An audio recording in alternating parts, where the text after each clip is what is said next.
여러분, 단 한 사람에게만 마음이 간다면 그 사람이 절대 안 되는 관계라 해도 포기할 수 있을까요? 세상과 가족, 도덕이 모두 안 된다고 말할 때 사랑은 죄가 되나요? 오늘 이야기의 주인공은 바로 그런 경계선 위에 서게 됩니다. 내 나이 58. 이미 인생의 절반을 넘겼고 사랑도 욕망도 모두 흘러간 강물처럼 지나간 줄 알았다. 나는 늘 조용한 사람이었다. 남편이 떠난 후 나는 딸의 결혼 준비에만 몰두하며 몇 년을 살았다. 그리고 마침내 딸은 좋은 사람과 결혼했고 나는 평범한 홀로서기를 시작했다. 그의 이름은 민재. 내 딸 수진의 남편이었다. 처음에는 그냥 듬직한 사위였다. 예에 바르고 말수가 적으면서도 속이 깊은 남자. 수진과 잘 어울렸고 나 역시 안심했다. 난 그렇게 생각했다. 처음 그를 다르게 느낀 날은 아주 평범한 일요일 오후였다. 수진은 출장 중이었고 민재 혼자 집에 들렀다. 나는 점심을 차려주며 습관처럼 말했다. 수진 없이 외롭지? 그는 씩 웃으며 고개를 저었다. 아니요, 어머니랑 이렇게 밥 먹는 게 더 좋을 때도 있어요. 그 순간 이상했다. 그의 눈빛이 그냥 사위의 눈이 아니었다. 내가 그걸 착각이라 여기지 않았다면 그때부터 모든 게 달라졌다. 그날 이후 나는 자주 민재를 떠올렸다. 그의 말투, 손짓, 진지한 얼굴. 왜 자꾸 생각나지? 혼자 속으로 수십 번 타일렀지만 내 가슴속 어딘가가 살며시 살아나는 기분이었다. 시간이 지나며 민재는 내게 더 자주 연락을 했다. 어머니, 그때 말씀하신 책 제목이 뭐였죠? 어머니, 지난번 반찬 너무 맛있었어요. 혹시 레시피 좀 알려주세요. 별것 아닌 이야기들이지만 나를 여자로 다시 숨쉬게 만들었다. 그는 자주 나를 칭찬했고 때때로 눈을 바라볼 때 조금 더 오래 시선이 머물렀다. 아니야, 이건 그냥 내가 외로워서 그래. 수십 번 그렇게 부정해도 민재가 내게 따뜻하게 웃을 때마다 가슴이 조여왔다. 어느 날 내가 몸이 안 좋아 병원에 다녀오던 날이었다. 수지는 바빴고 민재가 나를 데리러 왔다. 병원 앞벤치에 나란히 앉아있을 때 그가 조용히 말했다. 어머니, 왜 이렇게 혼자 다 참고 사세요? 누가 어머니 마음 좀 알아줘야 하는데. 그 말에 참았던 눈물이 쏟아질 뻔했다. 나는 고개를 돌려 창밖을 바라보며 겨우 속삭였다. 이 나이에 무슨 마음을 알아달라 그래? 다 지난 일이야. 민재는 그런 나를 조용히 바라보며 말했다. 아니에요. 아직 안 끝났어요. 어머니의 인생도, 마음도. 그날 밤, 나는 한숨도 자지 못했다. 내가 미쳤지. 저 애는 내 딸의 남편이야. 사위야. 그걸 몰라? 머리는 그렇게 외쳤지만 가슴은 더 깊이 그를 원하고 있었다. 민재는 어느새 내 일상 속에 들어왔다. 내가 좋아하는 책을 함께 읽고 함께 시장에 가고 늦은 밤엔 안부 문자를 보내왔다. 수진이 출장 중일 땐 같이 밥을 먹으며 조용히 웃었고 가끔 내 손에 닿을 때마다 나는 숨을 멈췄다. 이건 안 되는 일이야. 하지만 그가 웃으며 말할 때마다 나는 살아있는 것 같았다. 어머니, 요즘 더 예뻐지셨어요. 그의 말 한마디가 내 마음을 덜컥 흔들었다. 어느 늦은 밤, 민재가 말했다. 어머니, 제가 이상한 건가요? 요즘 계속 어머니만 생각나요. 이러면 안 되는 거 아는데. 멈출 수가 없어요. 심장이 미친 듯 뛰었다. 나는 그를 바라보며 입술을 달싹였지만 아무 말도 나오지 않았다. 민재야, 넌 넌 내 딸의 남편이야.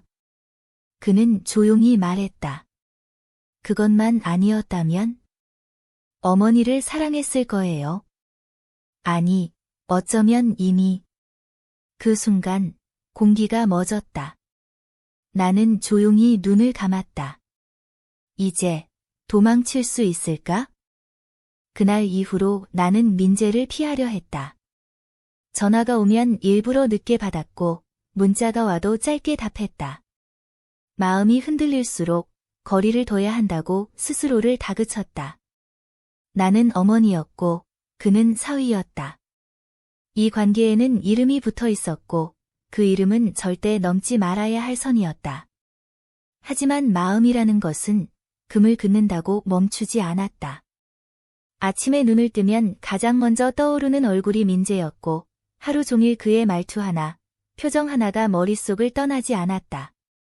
부엌에서 혼자 밥을 먹다가도 어머니, 이 반찬 정말 맛있어요 라고 웃던 그의 얼굴이 겹쳐 보였다. 그럴 때마다 나는 젓가락을 내려놓고 한숨을 쉬었다. 이러면 안 돼, 정말 안 돼. 그러나 며칠 뒤 피하려던 내 결심은 너무 쉽게 무너졌다. 수진에게서 전화가 왔다. 엄마, 나 이번 주 출장 또 잡혔어. 민재가 요즘 회사 일도 많아서 좀 힘들어 보여. 엄마가 한 번만 챙겨주면 안 될까? 딸의 부탁이었다.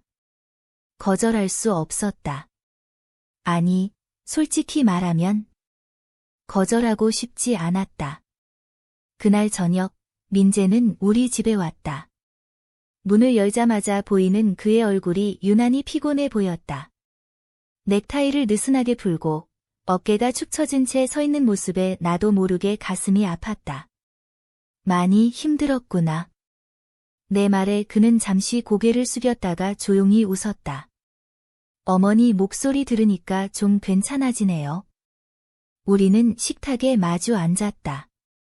예전처럼 편한 분위기였지만 공기 어딘가에는 설명하기 어려운 긴장감이 흘렀다.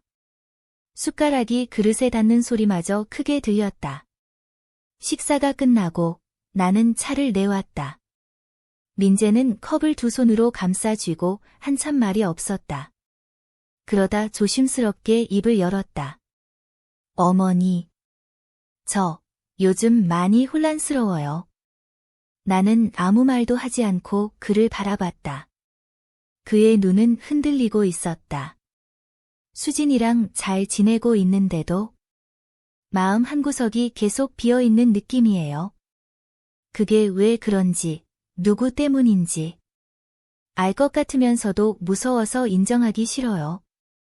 그의 말은 돌려 말하고 있었지만 나는 알아들었다. 그리고 동시에 듣고 싶지 않았다. 민재야.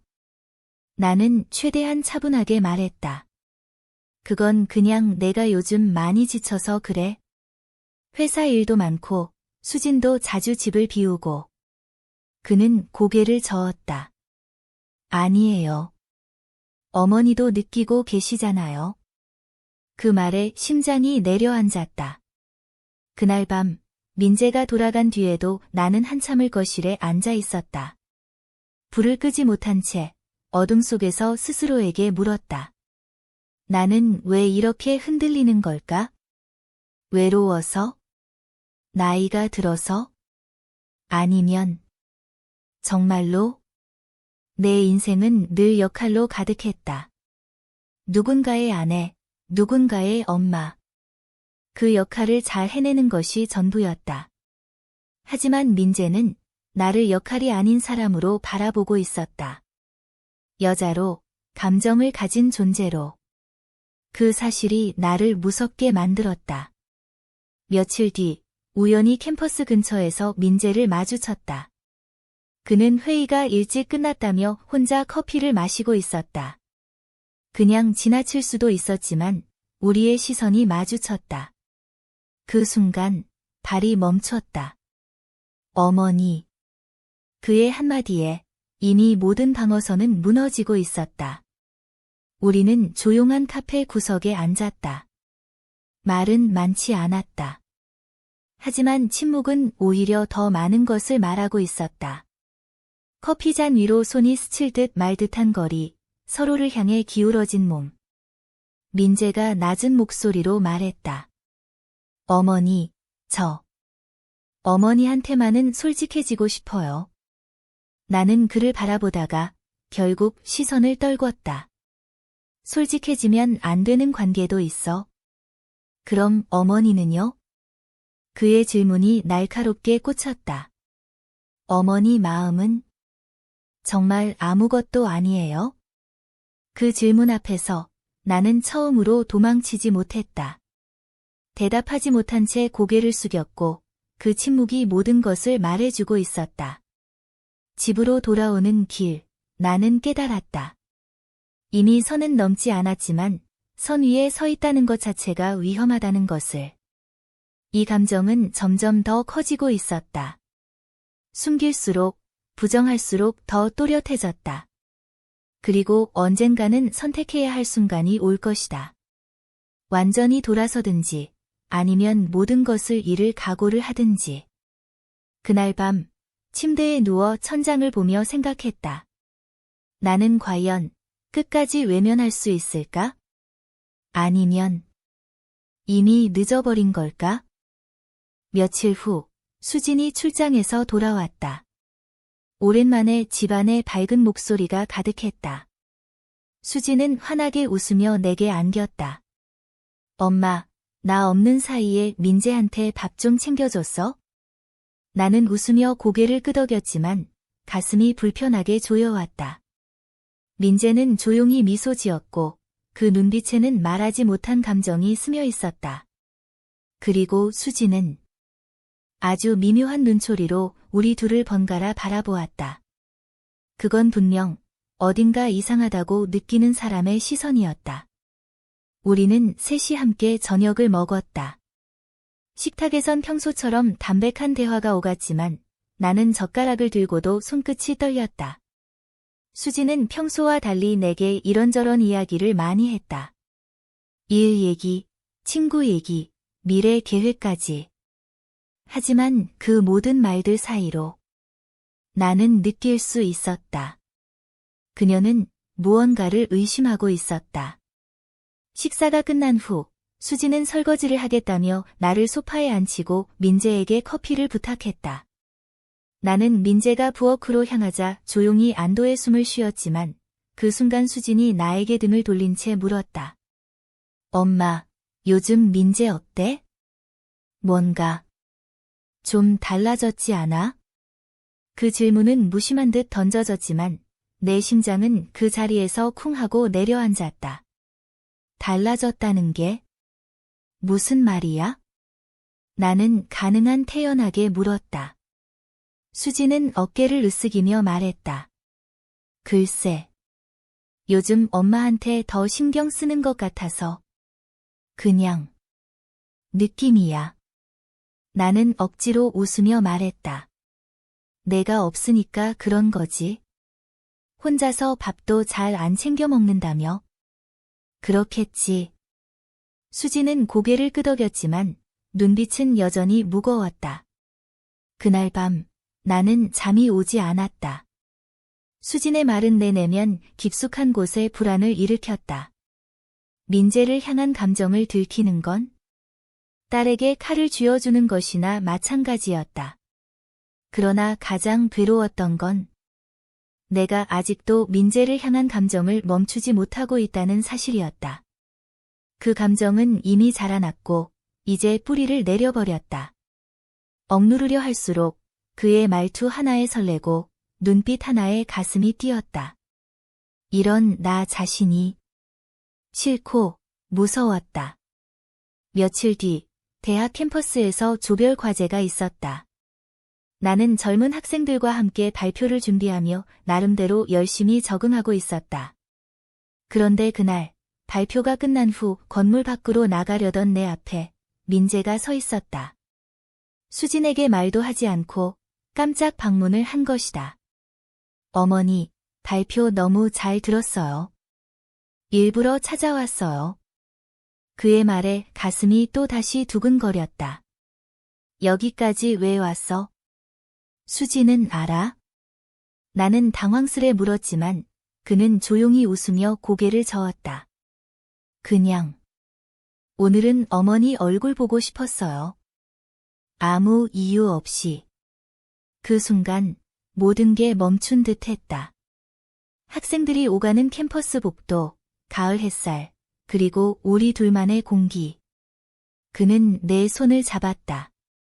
아주 조심스럽고 조용하게. 나는 손을 뿌리칠 수도 잡고 있을 수도 없었다. 하지만 손끝에서 느껴지는 온기만은 거짓이 아니었다. 그날 저녁 민재에게 문자가 왔다. 오늘 손을 놓지 못해 죄송해요. 하지만 그 짧은 순간이 제겐 하루의 위로였습니다. 나는 그 메시지를 한참 동안 들여다봤다. 답장을 쓰지 못했다. 아니, 쓰지 않았다. 왜냐하면 내 마음은 이미 그의 말에 깊이 젖어 있었기 때문이다. 그리고 그날 밤, 수지는 나에게 조용히 다가와 앉았다. 엄마. 나는 깜짝 놀라 고개를 돌렸다. 그녀는 나를 바라보며 말했다. 민재. 엄마랑 무슨 사이야? 그 순간 내 입술이 얼어붙었다. 나는 부정할 수도 인정할 수도 없는 한계점에 다다랐다. 민재. 엄마랑 무슨 사이야? 수진의 그 질문 앞에서 나는 어떤 말도 할 수 없었다. 머릿속은 하얘졌고 가슴은 두려움으로 쿵쾅거렸다. 그녀는 알고 있었다. 아니, 어렴풋이 느끼고 있었을 것이다. 여자라면, 딸이라면 본능적으로 알 수밖에 없었을 것이다. 내가 그녀의 남편을 보는 눈빛이 단순한 엄마의 눈이 아니라는 걸. 수진아.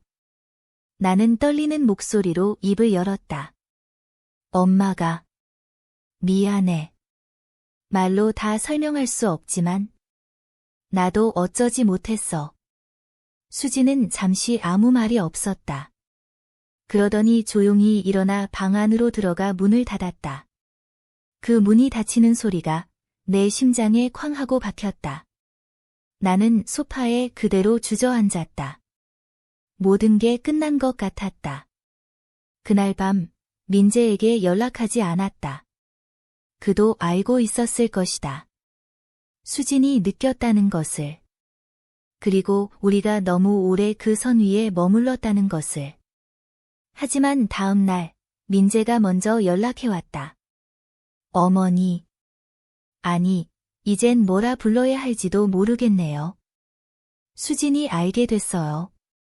그리고 저도 이제 더는 도망치지 않으려고요. 나는 그에게 만나자고 했다.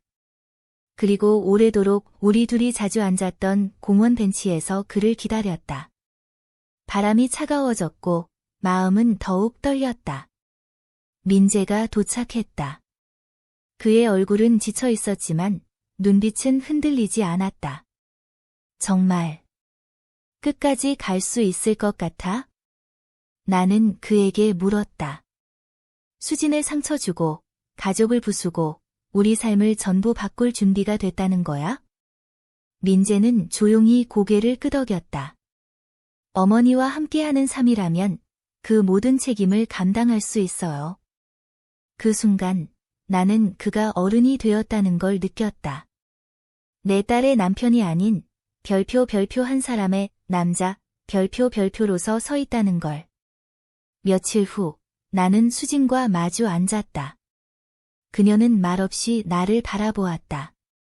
나는 모든 것을 털어놓았다. 처음부터 끝까지. 어떻게 시작되었는지. 어떻게 감정을 억누르려 했는지. 그리고 왜 끝내 외면하지 못했는지. 수지는 한참 동안 아무 말이 없었다. 그러다 눈물을 흘리며 말했다. 엄마. 정말 사랑이었어? 나는 고개를 끄덕였다. 그래. 엄마 인생에서 처음이자 마지막으로.